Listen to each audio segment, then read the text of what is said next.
most countries, most trade use the US dollar as the lubricant of exchange, whether in trade or in their own internal systems. Remember, the US dollar is the second most used currency in every country in the world, except for in the countries where it's the number one used currency. It is the primary store of value.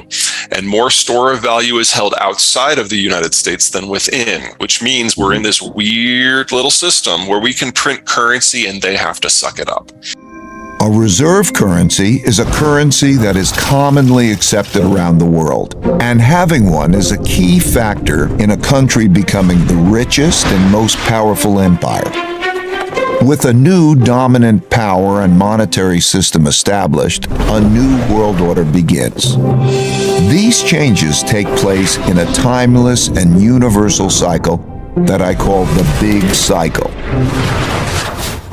We used to have asset-backed currencies, backed by gold or copper, whatever it happened to be. And what people forget about the good old days is they weren't all that good old. You would have one of those that worked in the world because it would attract other people because they wanted that asset-backed nature. And the more successful it was, the more of the gold or the copper that you needed to back it, which meant that every country that had a successful asset-backed currency had to physically expand and go to war for more assets. And that ultimately undid all of them.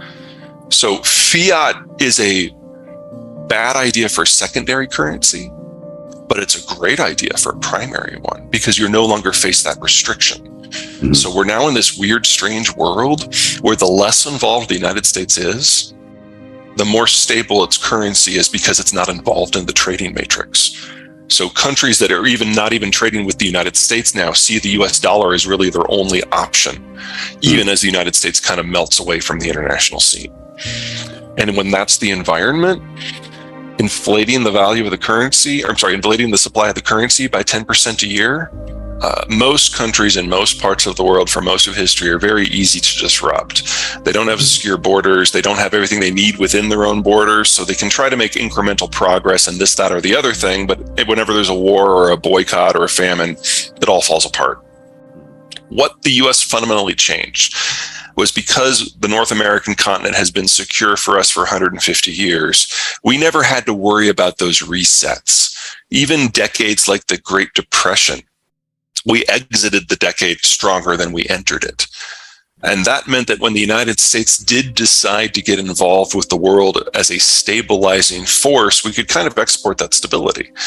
And by making global transport on the ocean safe and cheap for everyone, we could finally have, instead of these hundreds of separate discriminatory economies all kind of merged into a single global whole.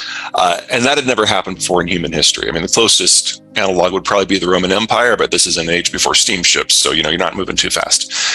And from that, everything suddenly changed because that meant that everyone could specialize in whatever they did best.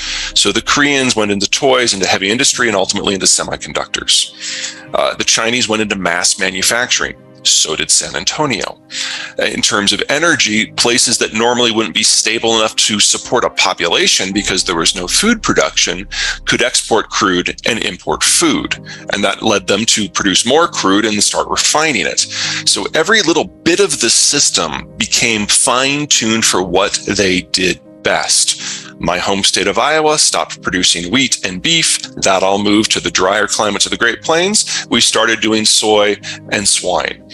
Everybody's value added increased. And if you do that for 70 years, you get the world that we know. Mm-hmm. What's happening now is that single hole is breaking down. And so we now have to retrace every single economic sector and see what it looked like before this grand merger started in the 1950s. And in most parts of the world, it means reverting back to not just something that existed pre-1945, but something pre-industrial. Because a lot of the technologies that are required to do mass agriculture or manufacturing or finance can be imported, but that doesn't mean that they were necessarily mastered. And if you can't keep your own supply chain and input system sustainable within whatever countries you can reach in a post-globalized system, then you just can't play. And so we're going to see, for example, a lot of Russian crude fall off the market. We're going to see a lot of Brazilian soy fall off the market. We're going to see Chinese manufacturers fall off the market. And we're all going to have to learn to do things differently or get by without. It was one thing to subsidize the global system in 1946. There wasn't a global system. Right. But, we've had 100 odd countries grow explosively in the time since then, especially since 1992. And we've retooled our military that I'm not sure even if we could get buy-in that we could still do it. So during the Cold War, we had the Reagan Navy, as it was called at the end, where we had hundreds of ships that were patrolling the global oceans, and there were no real counter navies. The two largest navies in the world outside of our own were Japan and the UK, and they were allies. That's not where we are anymore. We have retooled our military to be country smashers. So we just floated the Ford.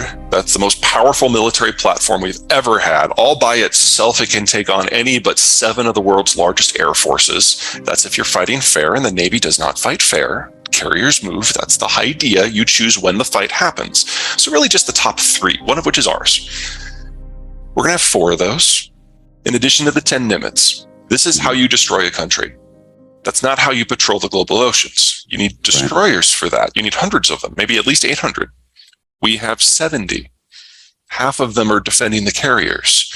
So we don't even have the military theoretical capability of rebuilding things like we did back in the 50s and the 60s. The Navy we have right now is actually, I would argue, right-sized for our economic and strategic needs. It's only if you want to become the global policeman again that we need to change it. And I don't think there's a lot of support for that right now. There's 2 problems. Number one, there's a lot of equipment that we could theoretically give the Ukrainians that they've never seen before. So there's a training time frame. Yeah. And we are bringing some Ukrainian soldiers out of Ukraine for that training. So that's a pipeline, though. That's not a sudden surge. Yeah. For the stuff that you can suddenly surge, you need things that they know how to use or can use with a minimum of training. The problem we have, the complication that is looming over all of this, is that failed run at Kiev from the 3rd day of the war, that giant convoy.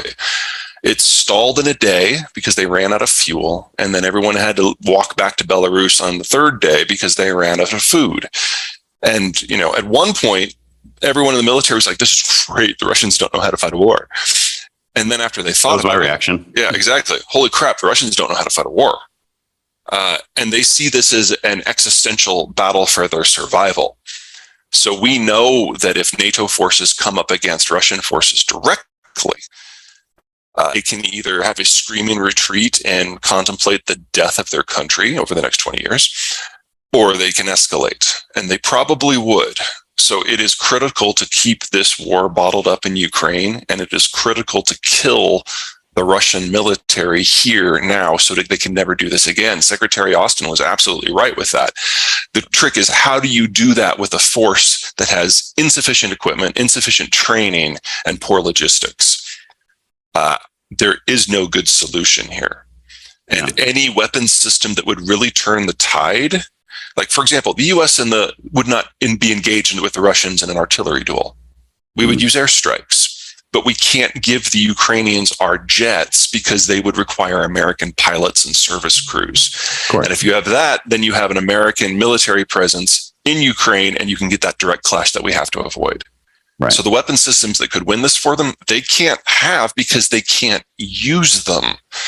And that leaves us with this netherworld in between. And it's just not clear how much of the former Soviet satellites that are now NATO allies, how much equipment they have that they can even give the Ukrainians, even if we replace everything in Czech Republic and Poland with F-16s and M1 Abrams immediately. There's a limit, and we're probably going to hit that limit this year.